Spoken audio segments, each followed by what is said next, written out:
Broadcasting from Cincinnati, you're listening to the Ringside Reporter podcast. All the news from the world of boxing right here. Well, I'm talking to you the way I want to talk to you. Now, here's your host, Eric Lorda.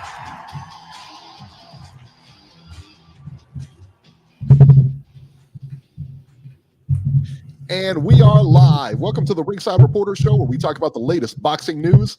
If it's related to boxing, we'll talk about it here.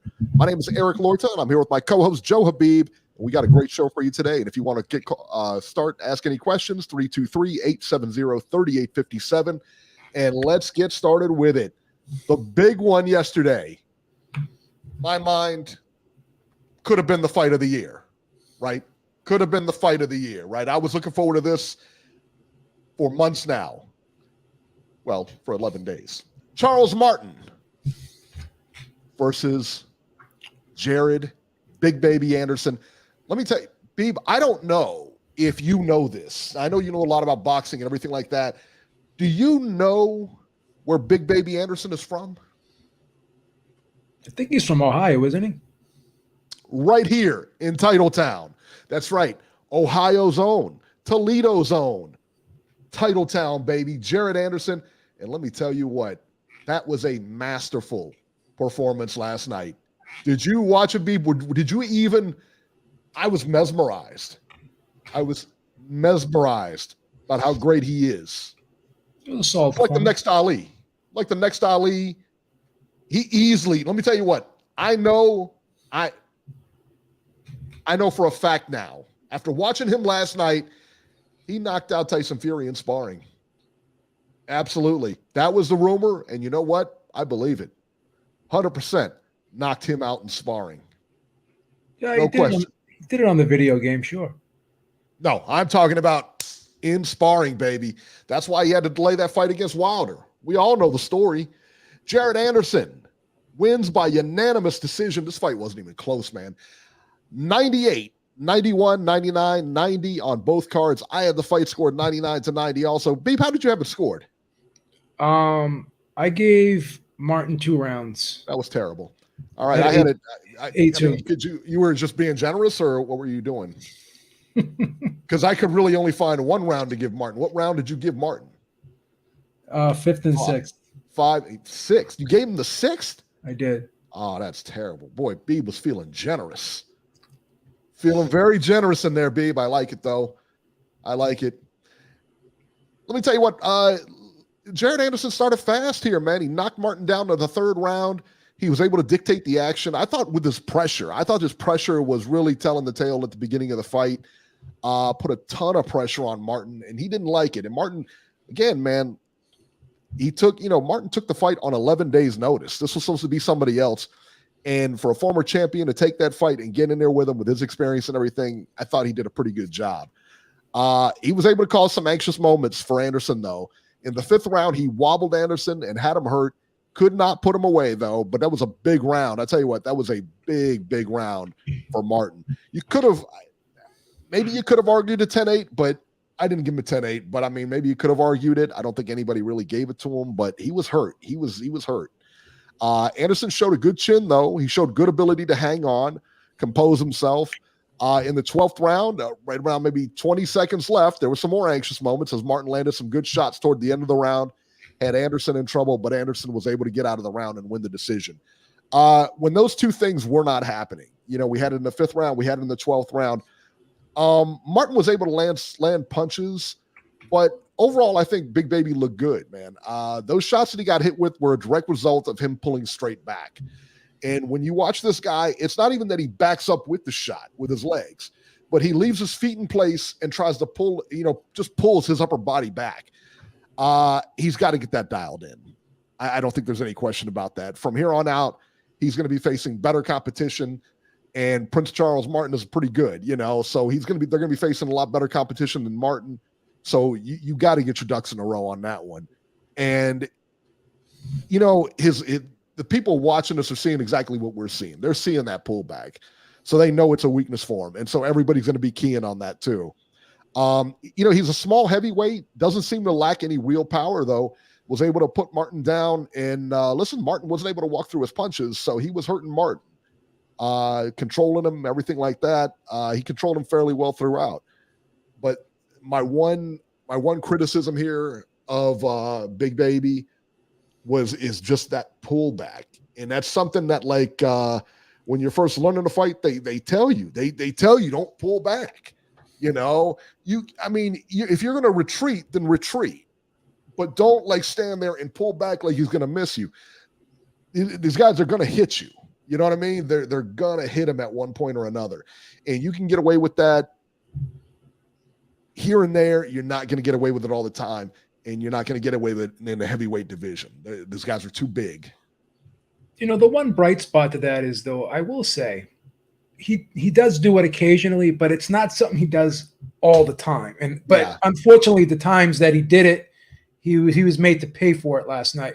Because I did see him, you know, use lateral movement yesterday. I did see him kind of step back and you know, move off to the side on occasion for the most part. But there are those moments where it's almost like there's just a lapse. So like he gets complacent. There's little moments of complacency sometimes with him. And I'm not going to say it's consistent. I'm not going to say it's habitual, but that makes me think that this is very correctable. Like sometimes you'll just look at a guy and, you know, he's not quick on his feet. So he's never going to be able to do certain things. So this to me is more of a mental thing than a physical thing. Like, what I saw yesterday, he still has the physical gifts. Still very quick on his feet. Has very quick hands. Really good at upper body movement. He's very fluid. You know, he's not clunky. He's not herky jerky. He's not stiff. He's a very fluid, coordinated, very athletic, smooth fighter, right? And he's very instinctive. He's got really good reflexes, good instincts, good defensive reflexes, but I just think, like you said, there's those moments of complacency in there. And, you know, I think those can be fixed. And here's another thing to think about, too. He's 23 years old. A lot of these guys like AJ, Wilder, Usyk, Joe Joyce, you know, a lot of these guys are getting up there in age, right? Mm-hmm. So you can argue in maybe 2 years, this division is going to look a lot different. Yeah. And he has the potential to get a lot better at 23. So I know there was so much hype behind him. I get that. And when there is a lot of hype behind you, and when I've been guilty of this several times, I become overly critical. Now, Berlanga, it's a different story. I watched Berlanga, and I'm just... We watched him from... Even when he was on that knockout streak, we told you, this guy is like middle of the road, man. It's just not there. Like he's not fluid, not smooth. There's just... You could just see he's just not a naturally gifted fighter. Now he's strong, good big puncher, but Big Baby, you can tell, has natural gifts. And you know, when he's focused and everything's flowing, you could see it's just he's just a real pleasure to watch. And he still is a pleasure to watch. And he still did do a lot of good things last night. But again, because the hype is behind him, he had those two shaky moments. Yeah. But he did come back from them. I think he'll get better. I think he can improve. I think there's still upside to him, and I'm not ready to throw the baby out with the bathwater just yet. No, I'm not ready to do that just yet. He had two anxious moments in there. You know, big deal. Who would I match? Who would me and Joe match up with Jared next? I don't know. I think, you know, you got to put him against a heavyweight. Jermaine Franklin. That's a tough one. That's a good one. It's a good one, though. Not a big. Here's the thing, though. He's not a huge puncher. Mm-hmm. You know, he's not the quickest guy in the world himself. You know, he's kind of a plotter, right? He's got some upper body movement, but I do think that I think it'd be a very good fight. Maybe a good fight. Ajagba's another one. That's another great fight. Oh, yeah. I think him and Ajagba's a really good fight. I like that one a lot. Joseph Parker, maybe not next, but the fight, like Joseph Parker could be. I like the Joseph Parker fight for him. I think he's a better fighter. I think he beats Joseph Parker easily. And again, not to make excuses, but this was a last minute opponent. and then was a southpaw. I can't remember who the original opponent was, or I can't remember if he was an orthodox fighter, but this was a last minute opponent who was a southpaw brought in.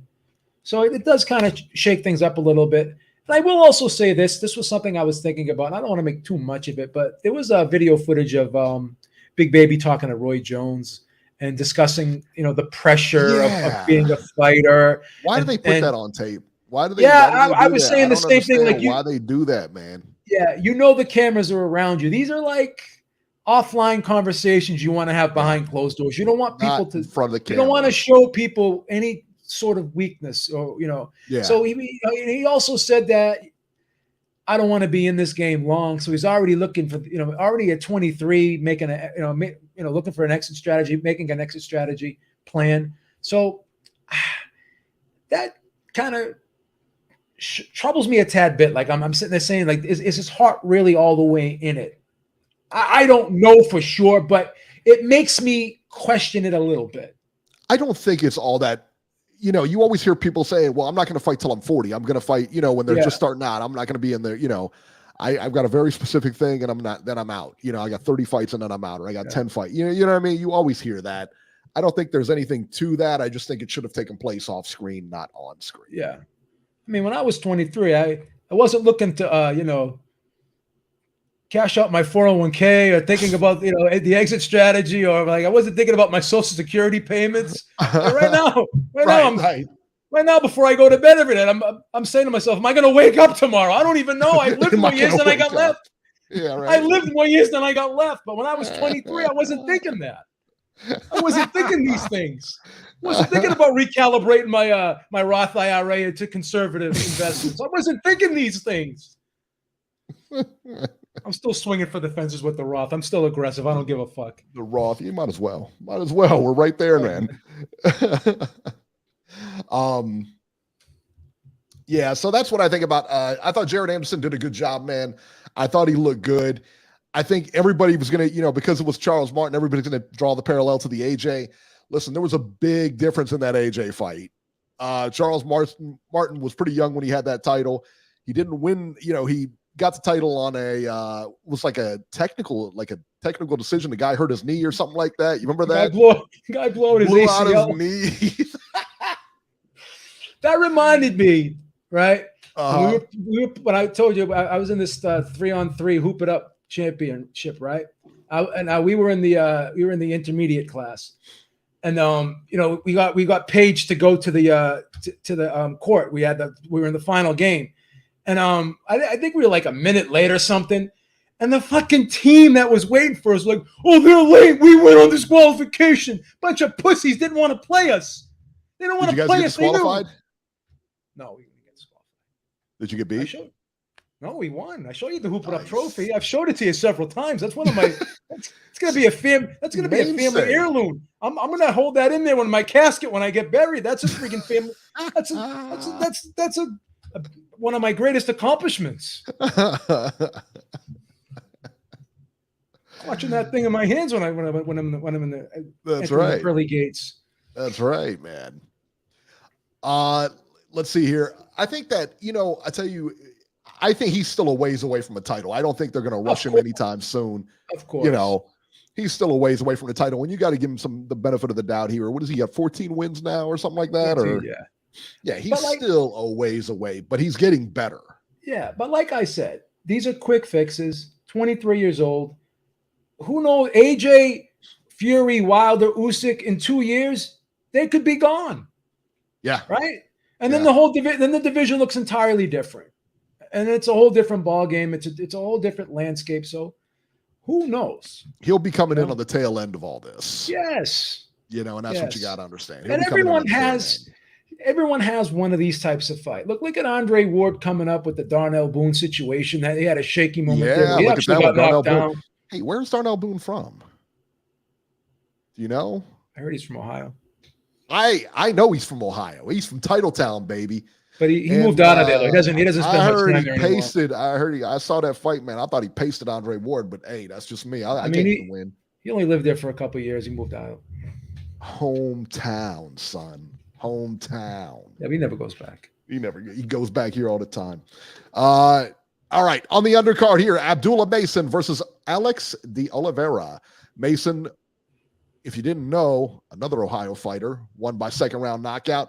Friend of the show, Tyler McCreary, another Ohio fighter, wins by unanimous decision over Davey Julio, 59-54, 57-56 twice. There you go, man. And that was pretty much the action this week. There was no other fights, unless there was. Was there, Beeb? I didn't see any other fights. You continuously have to do this week after week. We had a great women's undisputed super middleweight title fight between Franchon Cruz and Savannah Marshall. Yeah, right. And I got to give Franchon Cruz credit. I saw one of the most impressive things that I saw yesterday. I've never seen. She make a cake on the way to the ring? No, she actually sang the national anthem before the fight. And they didn't have enough money to pay anybody to sing the national anthem? Well, come on now, please. I'm just saying, typically they bring somebody in because the fighter is usually supposed to be concentrating on the fight. You know what I mean? Not singing the national anthem. No, she did a good job. I was impressed with the national anthem. I'm not crazy about her as a fighter. I just think she lumbers forward, off balance a lot of arm punching, a lot of flailing. Some people had this fight close. I had it wide. I had it 8 rounds to 2. I gave her 2 rounds, and the 2 rounds I gave her were actually swing rounds. This could have been a shutout, but one of the judges had it a draw. And again, I don't like Bass's scorecards because a lot of times my scorecards are not in line with everyone else's. Well, wait a second here. Wait. So this was for the undisputed? Correct. How long did they fight? They only fought 10 rounds? 10 Surely rounds, the rounds are 3 minutes, right? No, 2 minutes. 2 minutes. You know what's funny? So they funny? fought for 20 minutes and they crowned an undisputed champion? Yeah. Okay. Yeah. All right. That sounds. You know what's funny though? Sounds reasonable. When I'm watching these women's fights, I'm thinking of you. And then of course you are. And I'm focusing on the fact more so now than ever that they are 2 minutes because you've drilled it into my head and you constantly drill it into my head and you constantly drill it into the audience's head. And I think you've brainwashed me into really disliking women's boxing more and more. And it's because of you. Because I watch the fights and I'm sitting there saying to myself, it does irritate me that the rounds are only 2 minutes. It really does, because it's like in the Olympics, and I know we've said this before on the show, I went and verified it again today. The Olympics, women's boxing in the Olympics, 3-minute rounds. Name me another sport where you do less in the pros than you do in the amateurs. Pro basketball? No, you play for 40 minutes versus 48 in the NBA. Football? No, you play for 12 versus 15-minute quarters in the NFL. Where is it that you go backwards? I don't understand this. Help me out with that. Where's a sport that you actually go backwards? If you keep talking, I may never watch another female boxing event again for the rest of my life because you keep making me hate the sport more. I can't disagree with this. How do I argue against it? I can't. It's impossible. I can't argue against it. I want to. Lois is giving me cues here. She's giving me flashcards. I still can't argue against this. I know Calix, he came out and he says, well, because it's 2-minute rounds, there's going to be more action. No, He's wrong. No, it's not. Clarissa Shields, what does she have? 1 knockout? She's got 2 gold medals and she's got 1 knockout here. Stop it. Listen, hard, man. And you know what? Here's the deal, man. Here's the other deal is that these guys, their divisions are not as deep either. So you need the 3 minutes. You guys need the 3 minutes to get better. You're not going to get better on 2-minute rounds. Come on. You need the longer fights so that you get better, so that the divisions can get deeper. You know what I mean? Who was it? Who's that one? The one chick who just signed for Brazzers? Ebony Bridges. I don't know. I'm assuming she signed with Brazzers. I don't know. That's what I heard. That's defamation. I saw some chick that kind of looked like her on Brazzers, so I'm just assuming it was her. You know what I mean? That is so bad, man. Come on. I agree, because it's like I want to know if it's the real girl or not. You know what I mean? I don't know. Show some respect. There's a lot of women on there that have blonde hair and have, they're enhanced in that area. So you can't just stereotype Ebony Bridges like that. That's not called for. Well, Please. I tell you what, I apologize. I apologize. And yes, I have seen Ann Wolf. I have a crush on Ann Wolf. I don't know why. I have a crush on Ann. Ann Wolf she's my ideal. Yeah, that's it. Ann Wolf. I have a big crush on Ann Wolf, like it or not. And Ann Wolf can probably beat the tar out of me. But like I said, 2 minutes isn't going to cut it. It doesn't do them any good. It doesn't do us any good. Again, you're going back to, I cannot name another sport where you play less as a professional than as an amateur. Yeah, it doesn't make sense. You're supposed to get better as you move up, not worse. I agree. And all you got, all these girls, man, to come on there, well, unless I get paid, I'm not going to do the 3-minute rounds. You're doing less and you're expecting more. You're doing less and being expected more. It doesn't work, man. And, it's hard to take it seriously. It really is. Yeah. Tony Yayo is asking if Michelle Phelps is on Brazzers too. That I don't know. Don't go there now, please. We already have enough issues with human resources. I don't know. I just said call this in the office again. Even know who is every Michelle Monday Phelps anyway. Every Monday morning. Every Monday morning, I get an email. Is. Every Monday morning, I get an email. Mr. Beep, can you drive down to Human Resources? I don't want to do that tomorrow. Can you drive down to Human Resources? Well, the office is down the street. Yeah, it's on the street. It's on the street. It's in a strip mall. I mean, I got to travel. What do you think? They're gonna have a Human Resource office right here in Beep Industries? Yes, down the street. Yes, that's how it works. Down the street. Yeah, that's how it happened. I mean, everybody's asking why was I Brad? I happened to stumble upon it on accident. You know what I mean? I just happened to hit Brazzers on accident. I was like surfing through stuff, and it just, Yeah, we should get Brazzers to sponsor this show. That'd be so great. They would just sponsor us with like free membership or something like that. It wouldn't be any money. It would just be like free membership, which I'd gladly go along with. But that's neither here nor there. All right. So, Savannah Marshall beat Franchon Cruz Dezern, whatever she wants to be called this week. And then Natasha Jonas was on the undercard. Did you see that fight? Good fight, yeah. That was a good fight. I'm going to say something else. That was a good one. I'm going to say something else. What? I'm not going to say it was a good fight. It was a good performance from Natasha. But they fought for a vacant IBF title. And Natasha Jonas was on like 10 levels above this girl. Again, these fights are like, how do you have such mismatches for vacant titles? And I know boxing does it once in a while, but like with the men, but the women's, like they have these vacant titles in mismatched fights, like because there's such a lack of opposition in these. Because they don't have anybody, Beeb. Like I know, you can walk off of here. We can walk off. We can get a chick off the street. Please, put a win streak together. Put a win streak together. Get her a couple of fights. Get her a couple of tomato cans in there. Get her a couple wins. You know what I mean? And she's in line for a title. Title shot. Go into a division that's not real well known, not real well publicized. Guaranteed she's getting a title shot, son. That's it. It's the way it is. There's no depth there. There's no depth. D-Style pointed this out. And he said, like, if you go to BoxRec and you look at those divisions, like how many people, it'll tell you like what he's ranked out of 3,000 people or 35, whatever. All right. In the women's division, it's like 10, 15 people. There ain't nobody there. That's true. Steve Kim, this is from Larry Liston, said that Anderson is the best American heavyweight since Riddick Bowe. Now ask yourself, would Riddick Bowe go the distance with Charles Martin? I don't know. You guys, I mean, listen, that fight with Anthony Joshua and Charles Martin, they essentially paid for that belt. They had to go all the way to London to defend that belt. You know what I mean? He was not the favorite. It was a bad situation for Martin. And Martin knew it. You could see it in his eyes when at the beginning of that fight, he didn't think he was going to win that fight. Well, I mean, Mike Tyson knocked out Andrew Galata, I think in like 1 or 2 rounds or something like that. Yeah. And Riddick look Bowe, what Andrew Galata did to Riddick Bowe. Look what Andrew Galata did to Riddick Bowe. I mean, we can go down the line and make these comparisons all you want, but I get it. It's a fit. People thought that Anderson was supposed to blow him out of there. I get it, and he didn't do that. So, but just remember, says, go ahead.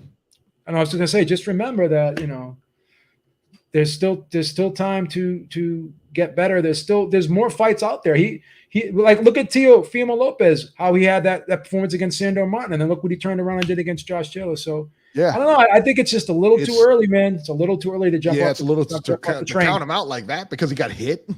Yeah, in a fight.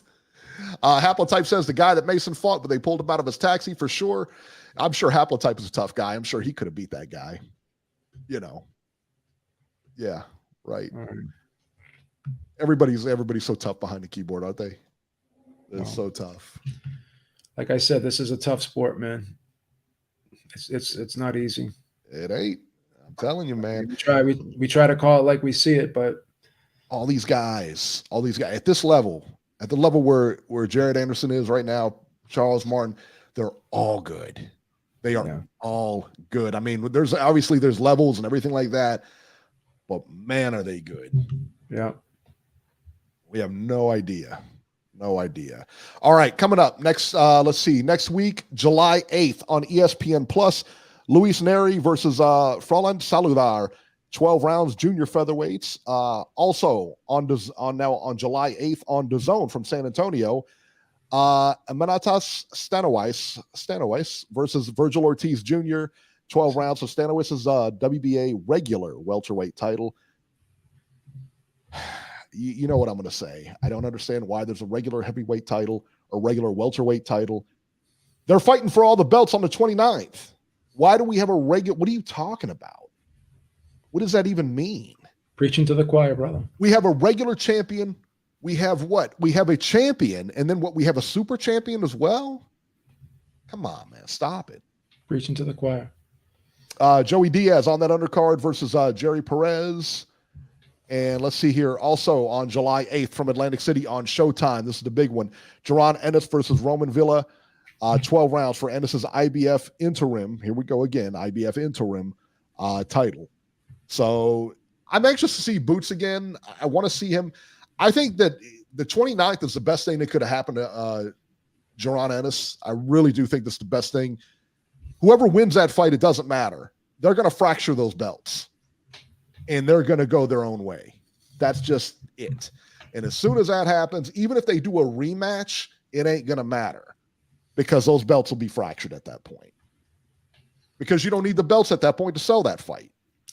Once again, listening to Errol Spence talk and Crawford, I think they're going to realize that, we don't need these belts to make money anymore. So why are we giving them sanctioning fees? Like we're the product, not the belts. So once there's a person that wins these titles, and here's another thing too, think about this. I know we're going to get into this later. It's possible that those titles at junior middleweight get fractured because of what Jamel's doing.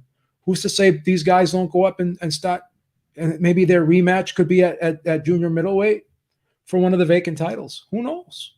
Who knows? Yeah, those sanctioning fees are no cupcake either, man. Yeah. Those are expensive. Yeah. And the fighters are supposed to pay for that. Because both fighters have been complaining both fighters talked about sanctioning fees in the past. Both fighters have talked about going up to 154. Both fighters, when asked about what weight is the rematch going to be, they weren't clear on that. So don't be surprised if they do have a rematch, which I'm pretty sure they're going to. It's in the contract, no? It's a two-way rematch clause. Yeah. So don't be surprised if the rematch is at 154. I wouldn't be. No, I wouldn't either. All right, let's go to the phones. 530, Robert, you're live. Robert. Hello, guys. How are you? Do you have your 4th of July barbecue planned already? Are you going? You and Mrs. Herrick going to Publix to pick up some Franks? Gonna pick up some Franks for the grill? We're gonna barbecue. We're gonna barbecue hot dogs and hamburgers. We're gonna have a good old time around here. Nice. Any s'mores? Campfire s'mores? No. Oh, no. If we were camping out, that would be okay. But since we're going to be home, now we're just going to have a regular barbecue with have a fire all pit? the fixings. Oh yeah, no, we have a grill. We have a barbecue grill. Don't you have a fire pit in the backyard? No. What's the matter with you? No. Okay. Our landlord wouldn't allow that, so no. Is Big Baby the next uncrowned champion, Robert? Tell us why. Eric, I'll say this. Everybody expected Jared Anderson to blow out Charles Martin. He did. And I think the 10 rounds were actually good for him. I'm glad to see him go the full distance. Because look at Berlanga. He blew out all those guys in the first round, and he's not a good fighter because of that. I think it's good for these fighters to occasionally get a good 10 rounds under their belt. And that way you can learn more about them that way. If you make fights too easy, you're going to wind up like a Berlanga. And now, in his case, the Matchroom's got to be questioned of why did we sign this guy? Look at the performance he just gave. Top Rank doesn't have to question that. There's a reason why Top Rank has the top matchmakers in the business. All of those fights under the undercard yesterday, except for the first two that were actually shown on ESPN, most of them were pretty competitive. And that's because the people at Top Rank know how to match up their fighters. So, I think this was very good for him yesterday. But I also agree with you guys. Why would you put him and Roy Jones on camera and him tell Roy Jones, well, I'm going to be retired by 27? Hey, come on. You can't really be saying that crap. I mean, that's terrible, because in a couple of years, Jared Anderson could be the heavyweight of the division, because Wilder's eventually going to leave, Fury's eventually going to leave, Usyk's going to leave, Zhang's going to leave, Joyce is going to leave. There are going to be a lot of vacancies in the heavyweight division, and it's going to change in a couple of years. So I did not like that bite. I don't know if it was ESPN's idea or who that was, but that was a terrible thing to put on camera for everybody to see. Because now, 4 years from now, when he's 27, well, you're supposed to retire. You don't put that kind of stuff on camera. That's terrible. Yeah, not crazy about that. I think Jared beats Tyson Fury right now. Just me. Well, no problems. We'll see what happens. We'll see what happens then. Yeah, and I like all three of the fights that you guys mentioned for him: Parker, Ajagba, and Franklin. I think those are all three good fights for Big Baby. But the problem is, aren't they all on the other side of the street? Or is Ajagba's not with them anymore, is he? Ajagba is with Top Rank, I believe. Yeah, I thought he was too. Yeah. Top Rank. Now I don't know. I think Franklin is with DeBella, and damn, he just cut out, son. What you happened? Back on? No, I'm here. I'm would here. Would Mrs. Herrick grab you or something? I don't know. But no, I like all three of those fights. So we'll see what they do with him next. And I'm looking forward to the Virgil Ortiz fight. I think that'll be a good fight too on Saturday. And Boots, we have a very active Saturday. I'm really looking forward to it. It's better than what this past Saturday was. There you go. The Anderson card was the best one to look forward to this week. So it was a hyped up card, wasn't it, Robert? All those fighters from Ohio. Yeah. Huh? Well, hey, get to showcase the state. They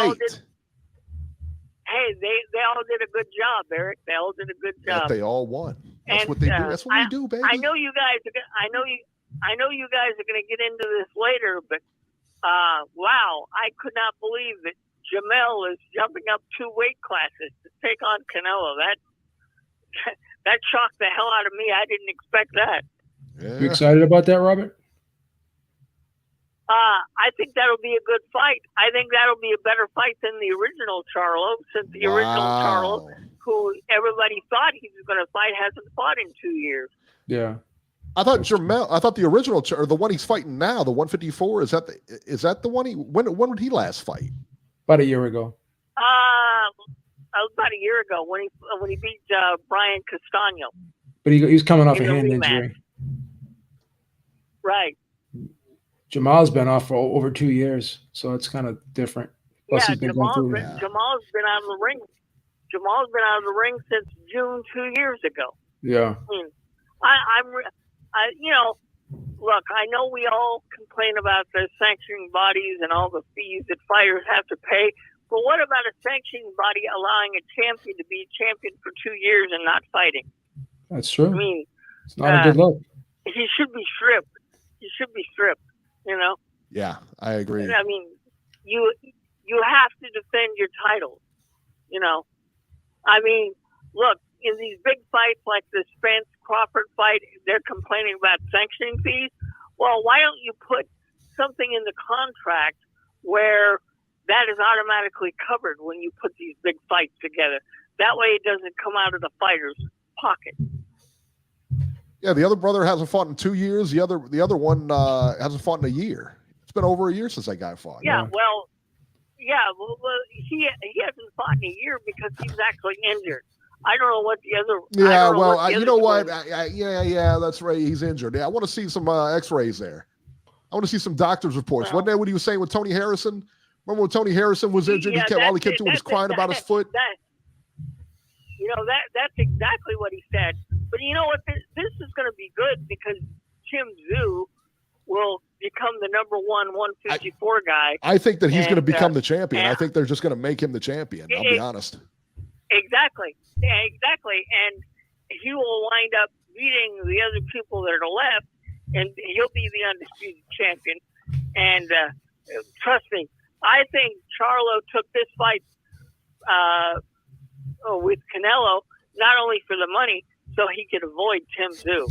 I don't think he wanted any part of Tim Tszyu. Dude. Oh, don't start now, please. Don't start. You think that he took the Canelo fight so he didn't have to fight Tszyu? Yeah. You think Canelo would beat Tszyu? Let me ask you a question. Do you think Canelo would wipe the floor with Tszyu? Me too. I do too. What do you think? So he gets a tougher challenge than the one he was going to get? Come on. That's silly. That's silly. No, look, Took Eric, it for the money. I think you're underestimating. I think you're well, he did take it for the money, but I think you're underestimating Tim Tszyu. I think Tim Tszyu is going to be one hell of a fighter. You think he beats Canelo? No. Then you just disproved your own point. He's not tougher than Canelo, right? You can't. Robert, well, if he's not tougher than Canelo, then he couldn't. You know what I'm saying? Robert, let me help you out here.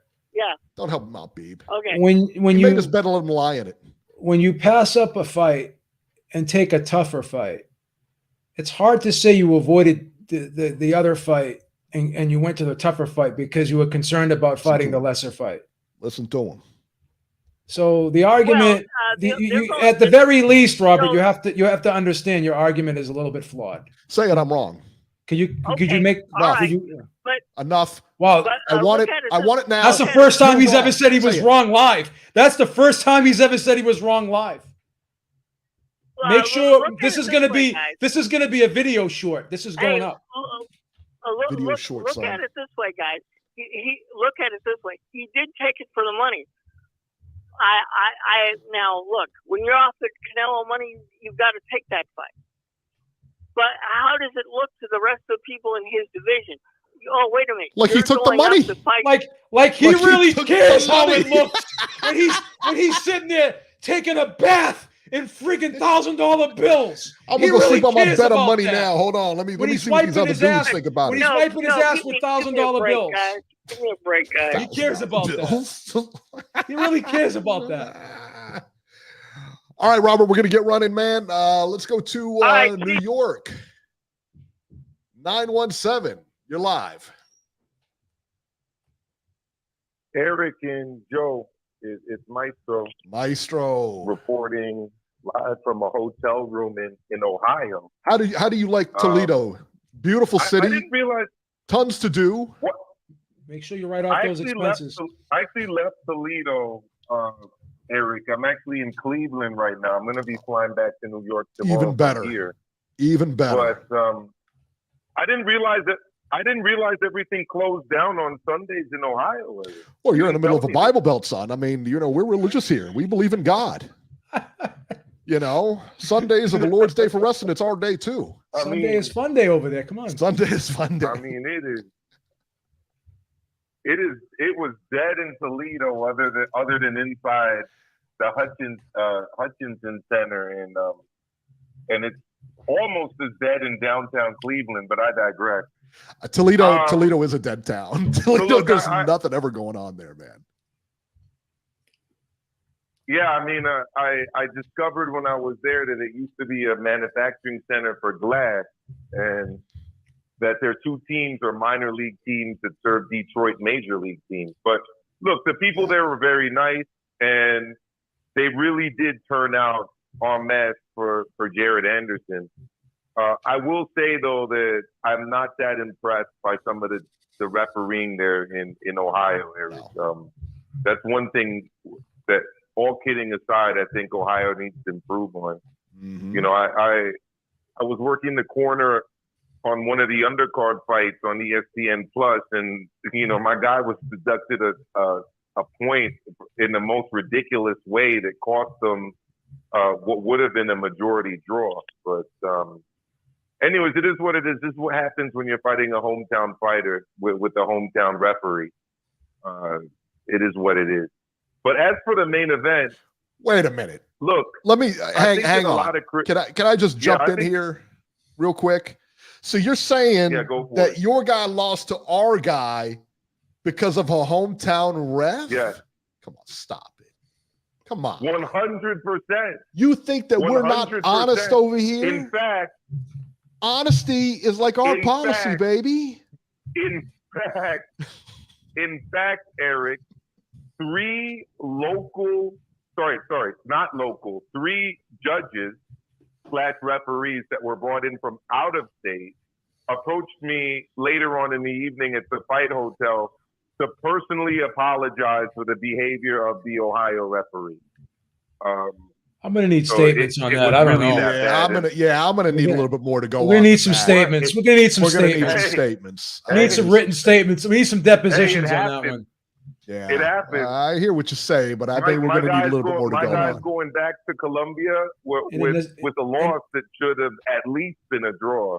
Yeah, I don't know. But it is what it is. Yeah, we're going to have to check that one out ourselves. I'm just, not that we don't trust you, of course, but it's just heavy accusations. We'll make some calls to the commission tomorrow morning. Sure.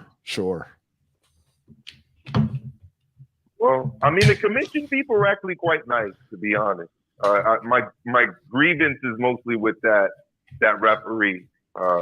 He might have been from if Michigan. Anybody thinks that it was holding, just go back. It was the second fight on the ESPN Plus undercard.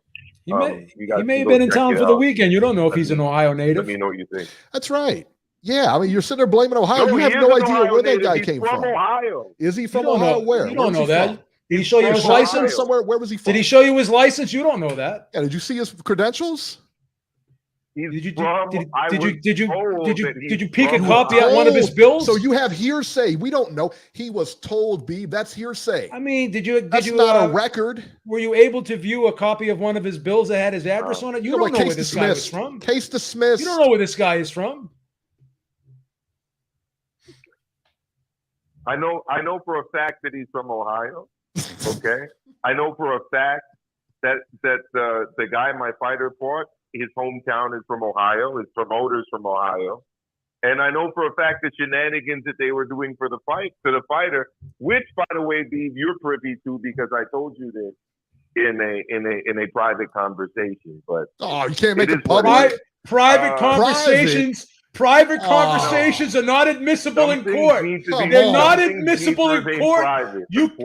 I cannot be summoned to this hearing because private conversations are inadmissible in court. First off, I got to dismiss this whole case because it's based on hearsay and innuendo. I am the holder. I am the holder of an Ohio license as a manager and as a trainer, and I don't want to put that in jeopardy. So I probably said too much. That's right. You did say too much. So why don't you, listen, I got some guys over here. They're already knocking on my door. This is public information you're putting out there. This could be admissible in court. You want to come back, and don't get me wrong, I want to have you back. All right? This could be admissible in court. Yeah. You're volunteering this information to the public. This could be admissible in court. I was actually hoping to see you. I was actually hoping to see you at the fight, Eric. I was hoping to be there. There was so much going on, though. You know, when you're me, it's a lot. It's you need to put the ringside and ringside report in there. You need to show us these Ohio fights. I'm more the. I'm not the ringside or the reporter. I don't know. Okay. Man, we have a cushy deal over here. We have a cushy deal over here, man. You know, we got a good setup over here with Ringside Reporter. And we have a good benefits package. You know, we get paid well here. We're doing okay over here, man. No, I'm sure you are. So, and obviously you guys have Big Best Show going on Sunday evenings. Everybody tuning in, hit the like button. Mondays, if you're Tuesdays, new to the Wednesdays. show, hit the subscribe button. And consider joining a membership. It goes a long way to supporting the channel. So, absolutely. Before I get into the main event, you did mention a word that I've never heard before, Eric. Was it Brazzers? What is that exactly? From what I understand, it's an adult website. Yeah, that's what I think it is. Never been there before, obviously, but this is what I've heard through the grapevine. That it's an adult website, but I don't know. I've never been there. I've never paid $39.95 for it, so I don't know. I've never heard of such a thing. Me personally, neither. But I don't even know. I'm glad you cleared the air. I'm glad you cleared the air. I will say this. I was surprised they even had websites like that. You have Google. It's a simple Google search away. I don't know. Maestro, just Google it. I don't want certain things coming up in my Google search. You know? Okay. So all right. It's like that. I got it. So if I may, I'd like to please talk about the main event. Please do. You know, I felt that Jared Anderson did very well. I think what a lot of people are not understanding is that he's an undersized heavyweight for the modern heavyweight, you know? And Charles Martin is a pretty big guy who packs a pretty big punch. Yes, he went 12 rounds with him. 10 rounds with him. This was a 10-round fight, obviously. But I thought that he did very well. I mean, he was pressing the action most of the way.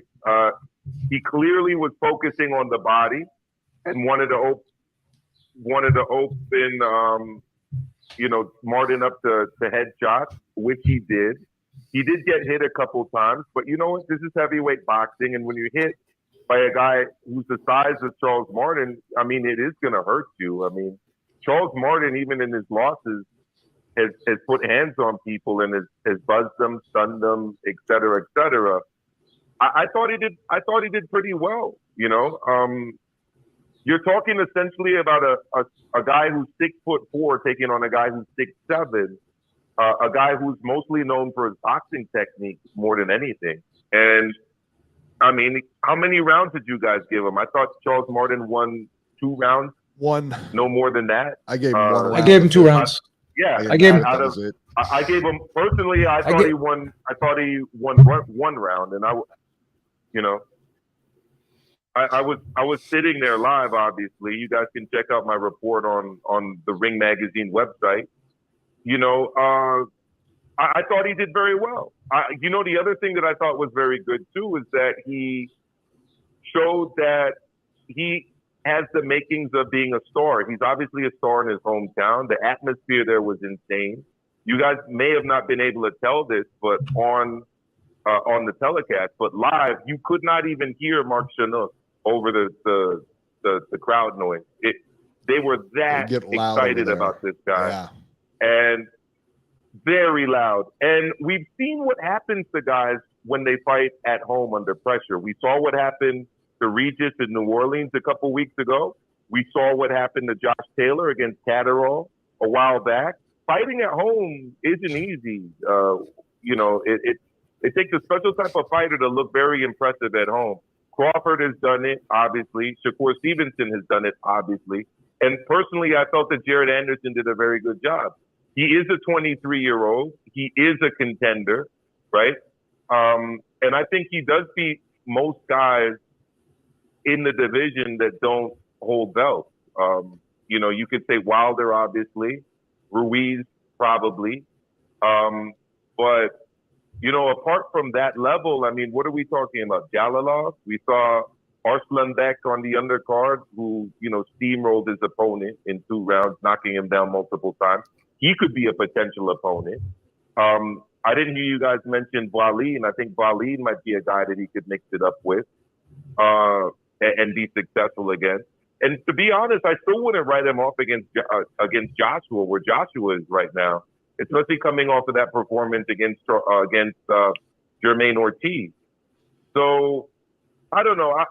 I think that the expectations a lot of people had for him were over the top. I heard Robbie say that everyone was expecting him to blow out Martin.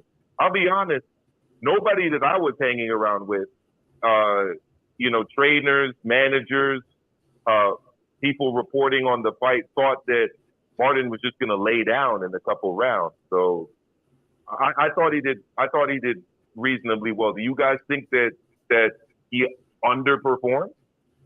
I don't think so at all. I mean, I think, you know, I mean, what else could the guy have done aside from knocked him out? I mean, really, knocked him down, won every round except one. He even won the 12th round. Yeah. So what more could he have done? And like, you know, you're hearing everybody, oh, it's exposed, he's a hype job. Every time somebody gets hit, they're all of a sudden a hype job.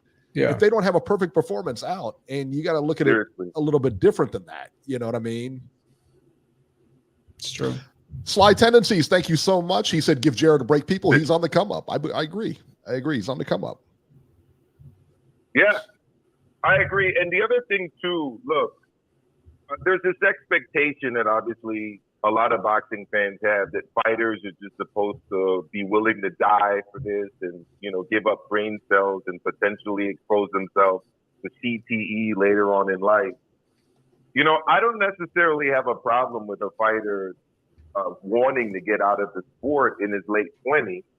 I do think that it's kind of odd that the network and the promoter would put that out there like that. But I was talking to somebody else in the fight game about something. And I mean, guys that start early, especially that are on the Olympic path, this is essentially a job for them very early on. And it reminds me a lot of a guy like Andre Agassi, who started tennis very young and was pushed to the elite very young. And, you know, at a young age, decided to walk away from the sport before returning to it. I mean, Michael Chang won the French Open at 17, and by his late 20s, he was done with the sport. So it may be kind of uncommon for boxing fans to think about it this way, but athletes that start very young and do things at a very high level from a very young age oftentimes do feel like it's a job and get burnt out, you know? I'm sure it's like there's peaks and valleys with that feeling, but, you know, I don't think of it as crazy as a lot of people have made it out to be. And on that note, guys, great show as always. I will continue to listen offline. And if anybody's listening from Ohio, I love Ohio. There's so much to do in Ohio. Everybody in Ohio is great, especially the referees, judges, and commission people. That's right. And I can't wait to be back in Ohio. Show them some dap. Hopefully working another corner in another fight. Thank you. All right. There we go. Maestro made amends. I better not be getting any court summonses because of that. Absolutely not. 410 Baltimore. I am king. 410, you're live. Did I hear you say earlier in the show that you picked Jared Anderson to beat Tyson Fury? I'm sorry. Right now. He did. He's knocked him out. That was the rumor going around. That's why Tyson Fury had to cancel that second Deontay Wilder fight, because he was KO'd in training by Jared Anderson. That's the rumor. Okay, well, I watched a great deal of stuff on Jared Anderson this week leading up to the fight, and I followed him since, you know, he's been getting hyped. You're the only one that's heard that. How is that? Of course, yeah, I'm the only one that's right. I made it up. I made it up. That's right. Yeah, I made it up. Yeah, I mean, you're the only one that's heard that. All right. I made it up. You're right. Let me I just make stuff up Jared here. Anderson. I just make stuff up here. That's what I do. Yeah, I mean, nobody else has heard it, though. Respectfully, maybe you could point me to nobody one else has heard it. single shred Come on, son. One single shred. Get your head in the game already, anywhere. son. Get your head in the game. I know you guys are out in Baltimore, so you guys get the news later on. I'm telling you what I told you, son. I'm telling you what I know. Okay, well, I'm telling you that nobody else has said it. Nobody else has mentioned it. Not one. Do you think you have the same sources me and Beeb have? Let me just ask you that. Let me ask you that real quick. Do you think that you have the same sources me and Beeb have? Thank you. Probably have better ones. Come on, son. Probably have better ones. Must be great living in that fantasy world of you're on an island with Jerry. that, bro. Produce one shred of anything anywhere where that was reiterated. I challenge you. I'm telling you, that's the rumor. Thing anywhere. That's the rumor, son. That's the rumor. Okay, well, let me tell you what is it. Let me tell you what is it. What we seen last night was Jared Anderson almost get stopped by a 38-year-old journeyman heavyweight. Did we see that? A guy that's never won Did we see that really? Because what was the final? Let me ask you a question. What was the final on that? What was the final? What was the score on that fight? Every time he got hit. How many rounds? How many rounds his legs did he win? How many rounds did he win? Charles Martin, I'm speaking of. How many rounds did he win? How many? How many did you give him? How many did you give him? He won the fight. You what? There. You had Charles Martin winning the fight. Is that what you said? No. I had Jared winning the fight. Yes. Okay, what did you score it? Yeah, he won the fight. What did you score it? I didn't really score it. But you had him winning the fight? He won. How did you have him winning the fight if you didn't score it? You just said, I think this guy wins? Fights with my eyes.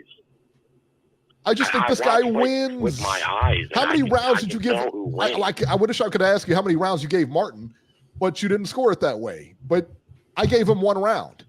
Beeb gave him 2. The judges gave him 2. So you tell me, what are you talking about? Well, I'm talking about the 4th round when he almost got knocked out, and then it was actually the 5th round. Yeah, it was in the 5th round. He got hit. He almost got knocked out. Did he get knocked down? Beeb, how many knockdowns did Charles Martin record? 0. The Canadian guy on the undercard likely knocked him out. Okay, well, how many times did he get knocked down last night? How many times? I don't think he got knocked down at all. Right, he didn't get knocked down at all. He didn't get knocked down at all. Right? But he was almost knocked out. If it shines, how does that work? Well, what it does is, how does it work, Beeb? When I don't leave my feet, but I'm almost knocked out a couple times in the fight. I win every round, but I was almost knocked out. Stop it. Stop. Wrong consistently. You sound silly right now. It shines the light on why you're wrong so consistently. I'm right all the time. I'm the king of Baltimore. This is why you should follow me. And all right? You'll be right about Listen, 70%. what you need to do is get in the game, get your gear on, hop on my bandwagon, and come on in for the big win. All right? That's what you should be doing right now. But instead, you're sulking over there in Baltimore about a fight that you have no control over. You have no idea what even happened in the fight because you're saying one guy almost got knocked out. I didn't see one guy almost get knocked out. He almost got knocked out in the 4th round. Really? He was almost knocked out? He was on shaky street. Really? Was he? A 38-year-old heavyweight on a 2-week notice. What was the final on that one? That's your great fighter. One round? You gave him 1 round, right? Time he steps up. 1 round? No, I got him winning 4 rounds. You had him winning 4 rounds? You said you didn't score it. That round was likely a Wait a minute. How did you give him 4 rounds if you didn't score it? That's what I don't understand. You didn't score the fight, but you gave him 4 rounds? How? How is that? How? Tyson Fury would humiliate. But I just humiliated you. So so tell me, how did you score the fight, but you gave him 4 rounds? Your pick Stop it. Humiliate you every week. Stop it. Your hyperbole. My hyperbole. Not hyperbole. There's a big difference. This is why I'm here and you're there. You have no big difference. Knowledge. Big difference. Listen to what Eric tells you, and you're probably going to be far better off than what Dweeb tells you.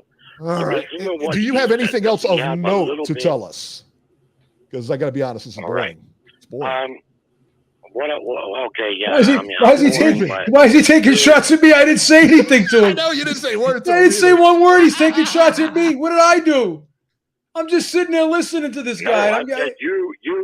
No, I said you are the one with any intimate boxing knowledge. Your partner there is a called me fanboy. dweeb. He doesn't know anything. Dweeb. You called me dweeb. Well, I meant to say beat. He doesn't know. You're dealing hyperbole. It's all hyperbole, Beeb. That's what it is. You give me flashbacks of when I was a kid and getting called names and stuff. Dude, you want to get that thing trademarked. You want to get hyperbole trademarked. You got to get it trademarked. The next thing, women boxers don't decide that the rounds are 3 rounds. Yes, they do. 2 minutes. They yes, want them they to be do. 3. No, they don't. They're yes, not the ones that make that rule. Yes, they do. If you ask the women fighters like they've been asked, we have. They say and they said 2. They want 3-minute rounds. How many women? And Jerry, I forgot. I know you talked to a bunch of women fighters and stuff like that. I forgot. You're off in that fantasy land. Why don't you tell us they want to fight 3 minutes? Staggering. So the women decide that. Yes, they do. Because if they went to the promoters, they went to the commission and said, "Hey, I want this 3," they would make it 3. Yes, that's simple. No. Yes, it's They're that not simple. The ones that decide that they are. The WBC. The WBC. 3-minute round. The WBC is really the only sanctioning body that has come out and said that we will never sanction a 3-minute round fight between women. But Sinisa Estrada and Marlon Esparza actually.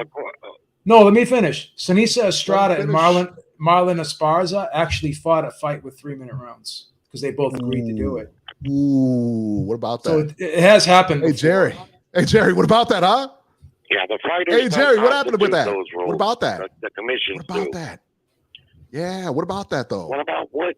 3 minutes, huh? Moron. 3 minutes, don't son? make those rules, moron. No, they don't. Of course not. Of course not. They can't. They can't ask for those rules, can they? It's hyperbole, Jerry. It's hyperbole. Yeah. You should hand the show over to your buddy, bro, because you're a buffoon. You just don't know anything, man. Really, you don't know nothing. And this is what this call is debilitated too. I love it. And Jerry, you know what? This is why I am the king of Baltimore. Bow down before me. King of Baltimore. Bow down before me. Please, bow down before me. Take the knee. Bend the knee. You're the queen. You're the queen of Baltimore. Bend the knee. Either way, you're going to bend the knee. Tranny. You're going to bend the knee. Tranny. Whoa! Hi, tranny. You know what I found out? You know, speaking of transsexuals, I guess the kid that was on the Bud Light can. Yeah, he's a graduate of UC, University of Cincinnati, baby. Uh-oh. It's one of us. Wow. How about that? That sounds about right. Bend the knee. Yeah, that sounds about right. All right, Jerry, we're gonna get running. I love when he calls. Happy 4th of July, Jerry. Happy 4th of July. Hyperbole. That's a new one, Beeb. That's crazy. Not the T word. Yeah, that was crazy. I just found that out. Like I knew the kid or whatever, like what his name was or whatever, but I didn't know it was like I didn't know he was from here. That's crazy. I didn't know that either. I don't drink Bud Light though, so it doesn't really bother me either way. I'm not a drinker. No. Drink liquids though, right? Yeah. There you go. That's what you need. 806. You're live. Yeah, man, I'm just here stroking my cock like always. Sure. Thinking about black guys with big cocks. Nice. What about us? What about me and Brazzers? Beeb? I don't need Brazzers. Y'all, huh? What about me and Beeb? No, Beeb has some nice lips. I know he does. He does. Oh, what he was doing my cock. Lick your lips for him, Beeb. See what he does. I can't do your it. lips for him. What's the matter? I can't do it. Oh God! Every week, every couple of weeks, this guy calls in with a different number. I gotta be honest, I don't mind it. Oh God. That's horrible. You got a fan, Beeb. Oh God! You got a fan. Please. 419. You're live. Yeah, what's up, Eric? What's up, Beeb? What's going on, man? In the house. Toledo, baby. I don't know what the hell Jerry was talking. I was at the fight. The atmosphere was great in the building, and it was off the hook. Look, it's like this. Jared Anderson is a prospect. Out of all the prospects, he's the first prospect. Out of all the prospects of today that are coming up, he is the first prospect to fight a seasoned veteran pro. Tell it. Okay, and he looked it good. Are there technical flaws? Yes, that can be fixed. With the trainer from Toledo, I forget his name, damn. But with the trainer from Toledo, that can be worked on. You can work on those type of flaws. Now, can any of the top heavyweight prospects beat the elite of the heavyweight division right now? No, none of them, including the European on the card last night. None of those guys are ready. All of those guys have been fighting bums. That's what they're there for. That's what the bums are there for, to make them look good. Jared Anderson is the only one, is the first one out of that crop who fought a seasoned pro. Okay, now, where do you go from here? You work on not pulling back and getting caught. You know, because if Martin would have had a little bit of oomph about him and knew how to put his punches together and was polished, you know, he is a pro, but let's keep it real. Martin started boxing at 23 years old. He you know, he has no real skill, okay, but he's a seasoned pro who's had a heavyweight world title and who has been in there with some with top ranked opponents, Joshua and Ortiz. Yeah. You know, got knocked out by Joshua in the second round, and knockdown was on his way to defeating Ortiz, but you know, he lost that fight. He got knocked out. Should the next question is, should the prospects fight each other? No, you don't fight the Eastern Europeans. Now, I'm not gonna lie. If Jared would have went up against Frank Sanchez last night, you know, he would have lost. But out of all the heavyweight prospects, he is the first to fight a seasoned veteran pro.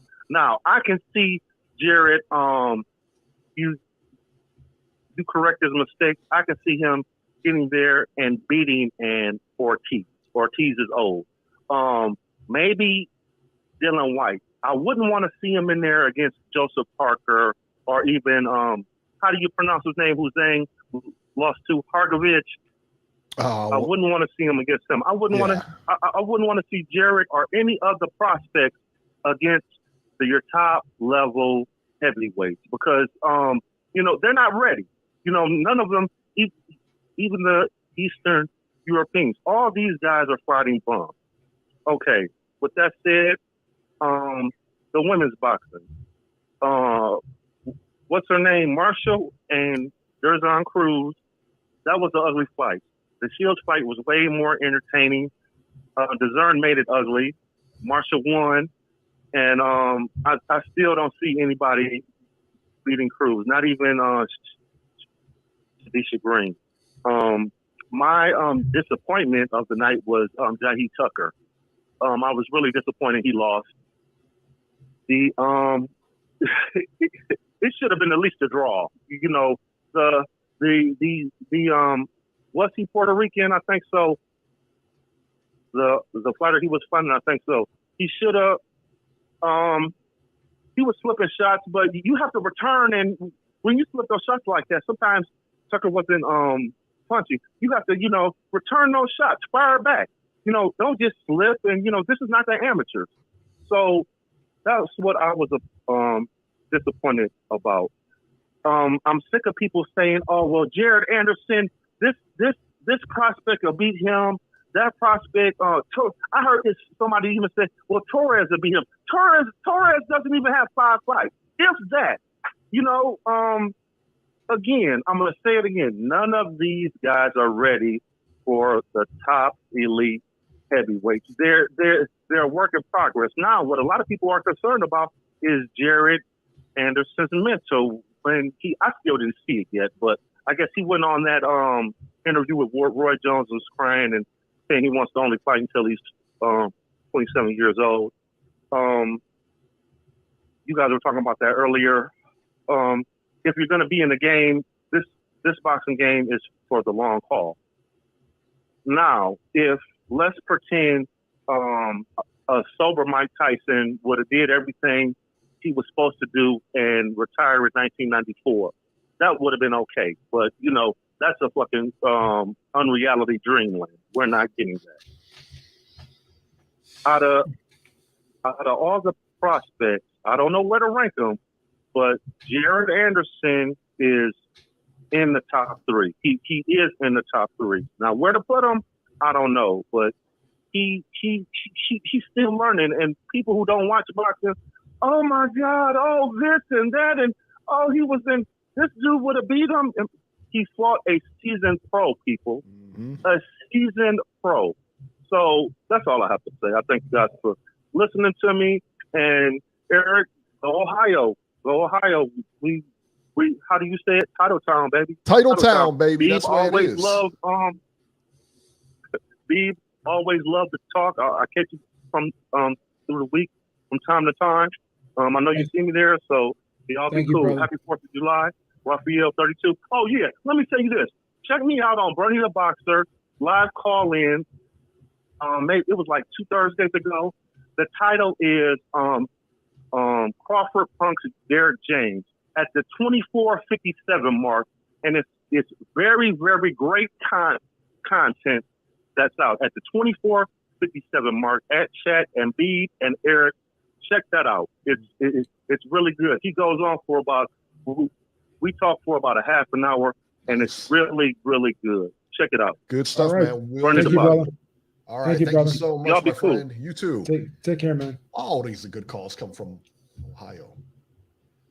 516, New York. I believe this is New York, isn't it? New York, New Jersey. I think it's Jesse. Hey, what's up, guys? Jesse, what's going on? Jesse. What's up, guys? What's up? What's up, Jess? Yeah. You know, it's funny. I would just watch the documentary, the Andre Ward documentary. I'm glad you brought that up earlier on the show, Beeb. And they talked about the Darnell Boone, which Ohio I'm fighter. a little disappointed Darnell Boone didn't get it. Friend of the show, by the way. Ohio. And I'm disappointed he didn't get a segment there, an interview there, you know, because that was a good little segment of the movie, the Andre Ward movie on Showtime. So they had just had that discussion that all the internet was saying that he was exposed, and then I watched the Jared Anderson fight, and then the 5th round happened, and I saw everybody saying that he got exposed and everything, and that's what made me think about why aren't they saying that he overcame adversity instead of saying that, you know, he almost left on the 5th round, which he did. His legs were wobbly and stuff, but I mean, you know, this is what boxing's about. You know, you have a toughness, you overcome it, and then so a lot means to be seen with him. But you know, I like him. I'm a fan. You know, I went to the Berlanga fight. I took my son. He had a great time. Bieber finally took him to a fight, man, at the Garden. Oh, good, man. At the at the small theater. I gotta tell you guys, man, Kowalski, Robbie said that Matchroom doesn't make good undercard. Kowalski versus Kusama Manon was one of the best fights live. That fight was crazy. And they went back and forth, you know, and Kusama Manon, you know, we were leaving, and me and my son met him, and we were like, hey, good fight. And he was like, hey, champ, to my son, you want to take a picture? So he's a real nice guy. And you guys were talking about heavyweight fights for Jared Anderson. What about him? He's just coming off a big win. What do you guys think of that fight? Okay. It's all right. Hey, everybody in the chat, hit the motherfucking like button. We'll take it. Not bad. Rob, not bad. Yeah, I don't know. It was an idea I thought of. And then, you know, Robbie said that, well, I want to see Zoo versus Charlo too, right? But you cannot say somebody's ducking somebody if they're going. Like you guys, kind of said that right. You're going into a harder fight and more money. How in the world is that ducking somebody? And it wasn't only Robbie. I've seen that on Twitter. Like, oh, Charlo's ducking Zoo. Is like, what? In what world does that make sense? None. In Robbie's world, a lot of things make sense that don't make sense to everyone else. Yeah, but it wasn't only Robbie. I've seen like that narrative go through Twitter. Yeah. But I think the fight that would have been more sensible. I mean, I don't know. You guys said that you think this Charlo puts up a better fight. The brother is the one that puts up the better fight. He's fighting the wrong Charlo. I think. Yeah, I kind of agree with that. I think he walks the ground with this Charlo. This is going to be an easy win for Canelo. I think Canelo's actually going to get a stoppage here, to be honest. So you think Jamal is better than Jermell?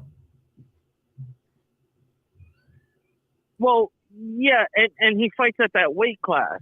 I think it would be a better fight. I mean, I don't know. I mean, they're kind of one and the same, but honestly, I think it would be a better fight if the bigger Charlo fought him.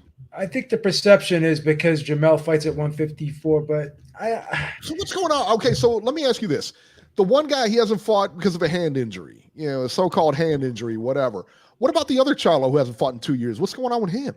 There's supposed to be mental problems. He's having some depression issues. Was he having chick issues or something?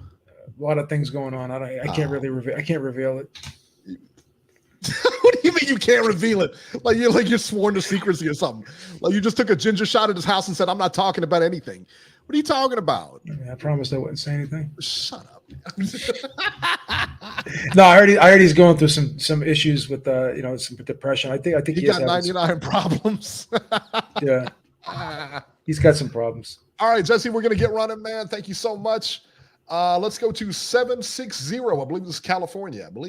760. You're live. Yeah. Hey, what's going on, fellas? This is Brian. Brian, what's up? Long time no hear, Brian. How you been, man? Different number though. What's up with you, man? I'm good, man. How you been, B? What's up with you, Eric? I'm okay, man. Good. Getting older every day, but I'm all right. Don't even hang up on me, man. Let me get a sentence. He's already worried about you hanging up on him. Damn.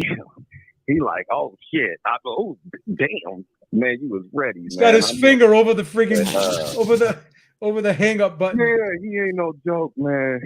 He ain't no joke. I'm scared of him. All right, we're gonna get running, Brian. Thanks so much for the call, man. Don't do it. Don't do it to him. Don't do it to him. Let him burn. It's been a while. Hello. Hey, you be doing that to me. I'll be like, Brian, you're on the clock here. Get your shit off, man. Get your shit off. I know he's still talking about it. You're on your clock. You're on the clock. Get your shit off, man. You're giving him. Damn. Man.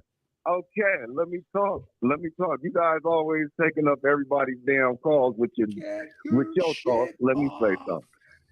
Let me talk about Jared Anderson. Okay, I'm gonna talk about this guy. I think I was very surprised. You know what I'm saying? That it went beyond 2 rounds. I was shocked. Wasn't you guys? No. I was a little bit surprised. I think Charles Martin came to win last night, man. No. Charles Martin came to win last night. He had that look in his eye, though. He had that look in his eye. I was kind of suspicious. I was like, is it? You think it's got the potential to go past 2 rounds? But yeah, he had that look, and he went out there and made it happen. He went the distance, but I think that it's still not bad for. I knew people was going to talk shit about Jared Anderson, but I still don't take nothing away from that, though. You know that man right there. That was a good win to me because it shows he's a little versatile and he's got skills to win. He has more than just knocking somebody out to win a fight. You know what I'm saying? And it's like, with my boy Wilder, that's like his main thing. But you got this dude, Jared Anderson, he's able to use his boxing. Because it was he did get caught, but he went back to his basics.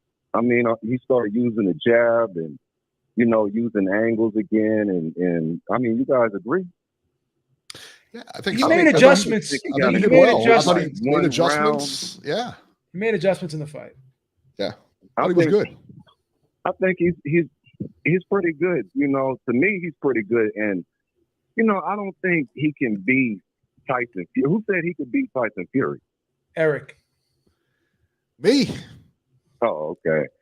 Eric just be saying shit. You know, he just say shit just to say shit, just to make somebody mad. I'm telling you, man. I'm telling you. I heard. Go to you. I just looked up on YouTube now. You can search Jared Anderson knocks out what's his name in sparring. You can do a search. There's a ton of videos on it. You can do a search. I'm telling you, it was the rumor going around. And yeah, he could absolutely beat Tyson Fury right now. He crushed Tyson Fury right now. Wouldn't he be close, man? He's from Ohio. Man, you make sure that you make sure we do a pie bet on that shit if you saying that bullshit. You got it. You know you don't believe that. Tyson Fury, he's not even fighting anymore. He's gonna fight Francis Ngannou next. Did you hear about that? Did you guys hear about this? So Tyson Fury, let me jump in here real quick. Tyson Fury, apparently the deal, the December fight with Usyk has fallen through. And Tyson, their speculation is that Tyson's going to fight somebody like Francis Ngannou or something like that. It's going to be like one of those type of fights. That's crazy. I hope Nuts. not. I'm not looking forward to that. That's crazy. Me neither. So no Usyk versus Fury. That's what I'm hearing. No Fury versus Usyk. Oh Lord, man, why? What? B? That's your boy. That's your boy. You're responsible for him. I mean, what can I do about this, man? I'm you're lost. in charge of Beeb Industries. I'm lost for words, man. I'm disappointed. England's adopted son. Damn. That's you. Do something about it. Disappointed, man. Why would he? Why would he even need a fight in Ghana? What even? Money. Why? Money. What sense do that even make? Money. Well, when I think about it, okay, because who else he gave us to make money with? And Anthony Joshua. Shit, where the fuck Anthony Joshua at? Where he at? He's fighting Dillian White. That's what we're hearing. Dillian White Eric, on the 12th. Your boy. Where your boy AJ? He's fighting Dillian White on the 12th, August 12th. Dillian White. Man, I don't even. You guys just make. Look, man. Am I making that up, B? Am I making that up? What's going on with? Well, let's not even talk about the heavyweight. That's the word on the street, man. That's the word on the street. Okay, fuck that heavyweight. Let's not even talk about him no more. So Canelo fighting against Jamel instead of Jamal. Jamal the middleweight, right? Yeah, he's fighting the little brother. How did that happen? The other one wasn't ready. Jamal wasn't ready. The other one wasn't ready. Jamal said he wasn't ready. Yeah, I mean, he's only been off for 2 years. You know, been off for 2 years, man. He ain't ready for that. He said. No. Damn. He said, He said, you think I'm going to jump right into that after a 2-year layoff? I ain't with that. That's what he said. Is that what he said? That's what he said. Wow. Quote unquote, man. Wow. Seriously? Man. Wow. He should have been ready. That's crazy, man. Wow. Well, he blew it. You know what I'm saying? He totally blew that. He's about to watch. So is it official? It's official? Yeah. They've announced it. Rumored, or is this is official? They've announced it. Damn, Charlo. Man, Charlo came up. I wouldn't even thought that fight would even. I wouldn't even think in that fight at all. Not them two. That's crazy, man. That's crazy. Good fight, man. September fight. It's a good fight, man. Can't believe it. All right, Brian, we're gonna get running. We're gonna get moving. Come on.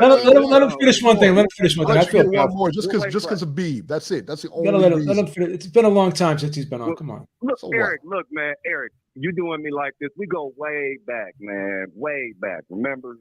You remember, man. We used to kick it back in the day, man, out here in LA. That's why you got that 323 number. Stop playing. You perpetrating. Hey, so what weight class they fighting at? 68. 68. 68. Damn. See, you ain't talked to me. You ain't talked to me in a while. When you don't talk to me for a while, you're out of the loop, man. Are you guys still sending each other clothes and stuff? Man, this is you. Man, I'm just asking questions, man. I'm just asking questions. You sent me clothes, right? Am I wrong? Buy me a T-shirt as a guy. Buy me a T-shirt without somebody making a big deal about it. He didn't buy me a pajama onesie. Said he sent me a T-shirt. Hey, that's what he likes. I don't know. See, he's mad because he want me to send him. He want me to send him that Canelo shirt. I'm gonna send you. I'm gonna make you the Canelo shirt, and I'm gonna send it to you. Okay, stop being so mad about it. I'm gonna send you one. Okay, I'm gonna send one for you. All right, stop tripping. But hey, man, you guys have a good holiday, man. Thanks for letting me on. You guys take it easy. That's the longest he's ever. That's the longest call he ever got. I know that's it. You gave him like 3 minutes. He's done. Now he's done. 915. I think this is D-Style. El Paso. D-Style. 915. You're live. What's going on? Can you guys hear me? Yeah. Yes. What's up, man? All right. Look, I just wanted to call in about this whole. First of all, I'm very, very relieved that it's not Jamal. All right, because you don't want to reward a guy that's been out for 2 years with this whole Canelo Alvarez fight. That sends a wrong message to the rest of boxing. I'd rather reward a guy who's an undisputed champion and been taking care of business in his division than a guy that's been out for 2 years. That's just my opinion. All right. And he didn't look so good 2 years ago either. Okay. He struggled against a very low level Mexican. Just imagine the best Mexican of them all. Okay. So I don't know about all that. I just wanted to say that I actually like the Jamal fight. This stuff's been done before. B-Hop, all right, went up to fight Tarver. Jumped 2 weight classes, and not only did he win, he won in dominating fashion. Roy Jones, very famously, right? He went up and fought John Ruiz, became heavyweight champion. Pacquiao jumped up several divisions, beat up Oscar De La Hoya, then Cotto after that, shortly after that anyway. So it's like this type of stuff's been done before. Canelo and Jamal were both champions at 154 in 2016. I believe that was a year. The only difference is Canelo has been more active, and he's just conquered more divisions.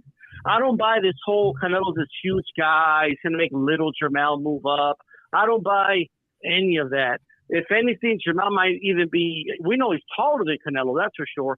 Canelo is not a big 168-pounder. He's just so talented that he has to move up to challenge himself.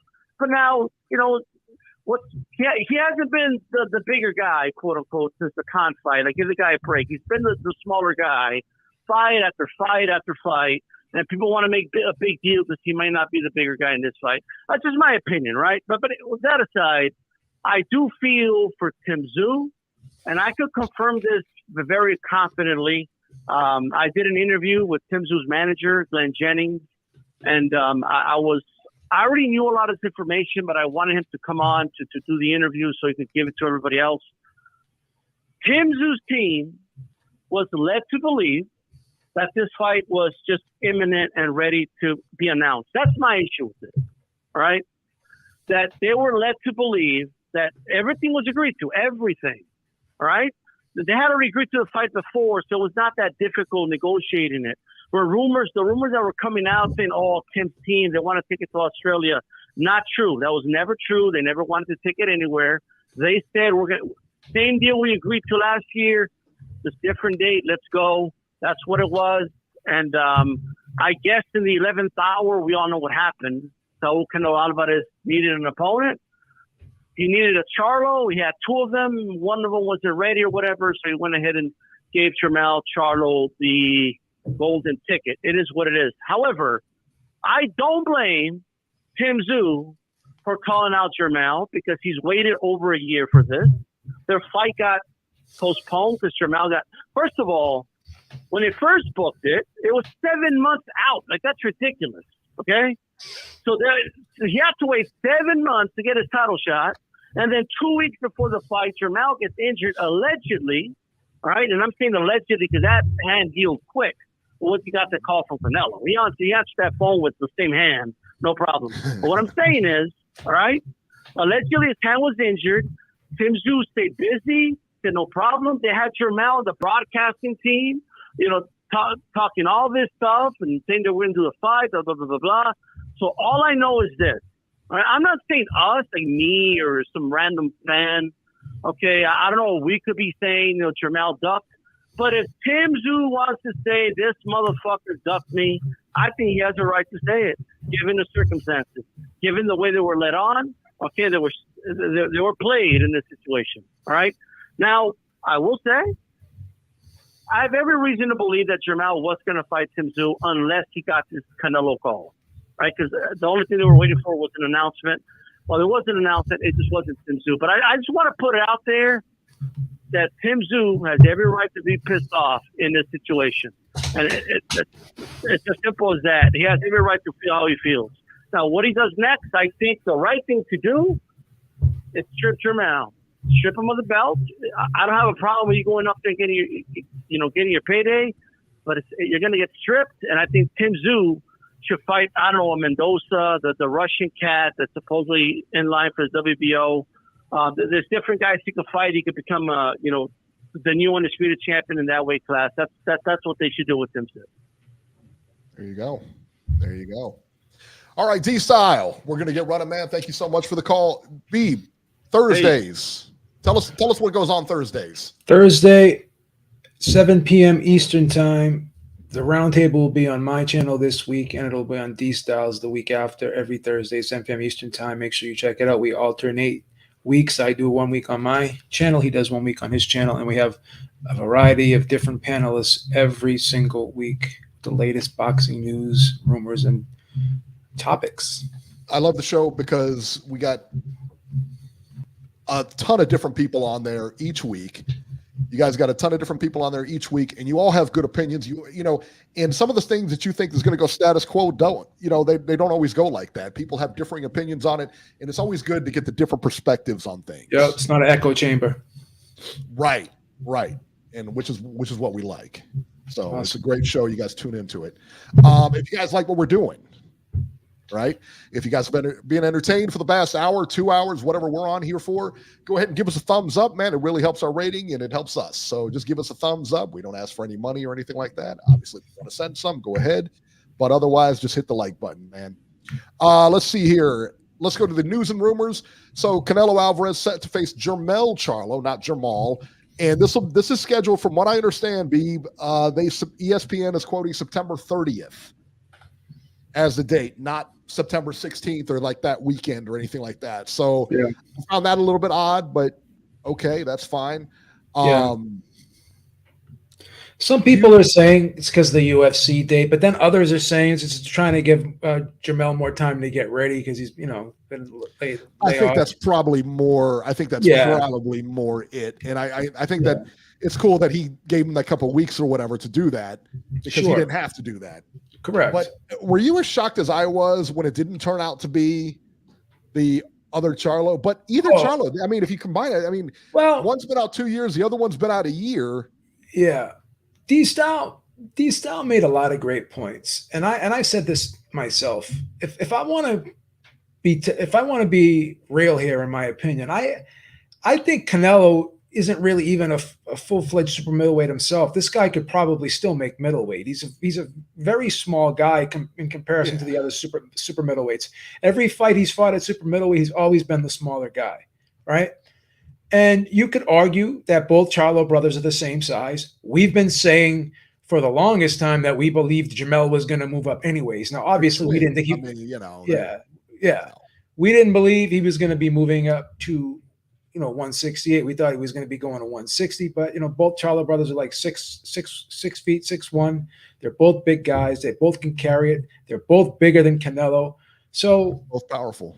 Yeah. So I don't think this is a obviously they're coming from different weight classes. We know that there's weight classes for a reason, but I never thought, I believe you never thought that Jermell was ever going to stay at 154 for the rest of his career. We both knew. No, we expected he was going to 160. We knew he was going up. So I don't think the size thing is that big of a deal, but I understand the argument because of him being 154 and Canelo being at 168 much longer. But like I said, at the end of the day, this isn't going to be an issue of Canelo bullying Jermell, overpowering him. This is going to be a skillful fight. This could be a chess match for as long as it lasts. It could even go the distance. I do think Canelo will win the fight, but I think I could be wrong here. I've been wrong several times. This could be a more competitive fight than I anticipate, but I'm looking forward to that. I hope I'm wrong here. And it's funny too, because if you look at both guys' careers, Jamel has been looking better lately, right? He's been fighting the stiffer competition. And I remember a story way back when where Golden Boy was only interested in him. And he told Golden Boy, I won't sign unless you sign my brother too, give him a shot. So he was always looked at as being the better boxer of the two, right? And, you know, Jamel does have more knockouts overall, but if you look at each guy's last 6 fights, Jamel has been the guy who's kind of been the puncher because Jamal's only had like 2 knockouts in his last 6 fights, hasn't looked great in his last 6 fights, while Jamel has looked stellar. Right. And he's had 4 knockouts. Yeah, he had 4 knockouts in his last 6 fights. So I would argue, given the circumstances, and not only just given the circumstances, but just on the surface, I think this is a better matchup than a fight with Jamal would have been. Do you think that power translates at 168? I do. My only concern is he's coming off the hand injury. And from what I hear, he didn't get surgery on the hand. I think he did a lot of therapy. So I don't know if he should have got surgery. I'm not a doctor, but I'm just thinking because he's been off so long, because of the hand, will he be 100% with that hand? That's my only concern is the hand. Yeah. Yeah, I think it's an interesting fight. I mean, either fight, it's a good fight either way. Don't get me wrong. Either Charlo he fought was going to be good. But yeah, I think this one is a legit fight. I think it's a very good fight. I mean, I don't think you can ask for a better fight, you know, unless he fights Benavidez or the other Charlo. But he's got 3-fight. What's a 3-fight deal with PBC now, right? That's what they're saying. Yeah. Yeah. So September 30th. Yeah, that's going to be good, man. That's going to be a good fight. I'm looking forward to it. Yeah, I think that Charlo does better than anybody expects here, man. I really do. I don't know that he wins, but I think he puts up a fight. I think he gets steamrolled. I don't think it's that at all. And no disrespect to Canelo, he's shown a little bit of a slippage, but even with that slippage, he's still a phenomenal fighter. Don't get it twisted. But will that little bit of slippage be enough? Yeah, we've seen it. Yeah. Once you start slipping, man, you never know who's going to walk in that ring. And you think about it, Canelo's a younger guy, man, but he's got 1,000,000 miles on him. He's been fighting since what, 15 years old, and he's like pro, wasn't it? Yeah, he's going to be 33. Yeah, he's turned pro at 15 years old in Mexico. So that's insane. Guy's got a lot of miles on the tank. Yeah, absolutely. You never know when he steps through, and that could be it, man. Everyone called him green when he fought Floyd Mayweather, but he had 45 belts under his, 45 fights under his belt. Yeah, but he was. I mean, he was. He was like a lot like Chavez, where they fought and just kept him active. Yeah. And Chavez would go back to Mexico anyway just to fight in front of those crowds. Yeah. But it reminded me a lot of a Chavez, but he's really kind of slowed that down as he's gone in, you know what I mean? He's improved on things and, he's the cash cow right now. So I agree. Andy Ruiz and Deontay Wilder, apparently that fight is in jeopardy now. Ruiz wants a 50-50 split to face Wilder. Beeb, does he deserve 50-50? Well, I'm going to be consistent on this, and I've always said this. I don't criticize a fighter for asking for certain things and knowing, believing in his worth. So I've always been a hard negotiator in my life. I'm the type of guy that tries to squeeze water out of a rock. I'm a hard guy to deal with. When I was doing my contract, with Ringside Reporter, man. Sure. I asked him, I want a stipend for my Swedish massages every month, right? Right. I didn't think I was going to get it, but I didn't either, and I was so surprised. I was really surprised. Robert had some issues because he wanted them to pay some OnlyFans memberships for him every month. Stuff we don't do here. They wouldn't go for that, but because the way I broke it down, that these Swedish massages would take a lot of stress off of me, and in turn I'd be much more effective behind the mic. They agreed, and I got it. And so sometimes when you ask for a lot, you get more than what someone is willing to give you. So this whole thing, I know fans like to get into these back and forths. Oh, this guy doesn't deserve this. Dude, when you go for a job interview, I'm sure you ask for the most amount of money that you can get. And I'm sure the guy on the other side is trying to pay you less than you want So this is how it's done in life. I don't hold anyone to a standard that I don't hold myself to. I'm not going to be a hypocrite. I'm not going to sit there and disrespect Andy Reese or talk trash about Andy Reese because he wants 50%. I would ask for 50% too. Does that mean I'm going to get it? No, but we'll see what happens. He played hardball with Joshua in the second fight because he ended up getting paid, I think, a couple $1 million more than they were originally going to pay him. So, and he got the fight to be in Saudi instead of the UK. He didn't want to go to the UK. He wanted to go into neutral territory, and Saudi, you can argue, is not really neutral. They like Joshua there, but it's still better than the UK. So again, I don't begrudge or criticize any fighter for negotiating hard on his own behalf. I don't have a problem with it. No, I don't think he deserves a 50-50, but if he can get it, why not? Yeah. 60-40 is probably right. I don't think 70-30. I think they offered him 70-30 or something like that. Yeah. I think that's a little too wide. Yeah. But I think the 60-40 definitely, for sure. Max Kellerman and Andre Ward gone from ESPN. ESPN yesterday axed a bunch of on-air talent, along with Kellerman, Keyshawn Johnson, Jeff Van Gundy, Steve Young, Jalen Rose, Susie Colbert, Todd McShay, Matt Hasselback, and LaFonso Ellis were among some of the talent let go. Andre Ward posted on social media that it was his last fight on his ESPN contract and he would not be coming back. Now, whether Andre quit or he got fired, I don't know. Who cares? I can't imagine they would have let Andre Ward go, though. Yeah, I don't know. I don't know. I don't want to speculate, but I will say this: he was my favorite member of that broadcast team by far. By far. I'm a huge Andre Ward fan in and out of the ring. I just think he's a great guy. He's a great fighter. I liked his analysis. I thought it was very, very fair. I thought he was very unbiased. I thought he wasn't afraid to say what he felt like saying. You know, he was a fair guy. Yeah, apparently that King KO just said Susie Colbert's been at ESPN since the 90s. That's crazy. I mean, the talent that they dropped, I mean, there was a lot of people, like a lot of big names being dropped. So, yeah, man, I don't know. But anyway, Kellerman's gone and so is Ward. So there you go. Tell you another guy, Hank Lundy retired. He had a fight this weekend. He didn't come out in the winning end, but he went ahead and announced his retirement. Friend of the show. Yeah. I always said it every time I see this guy, I hear about him, I mention him.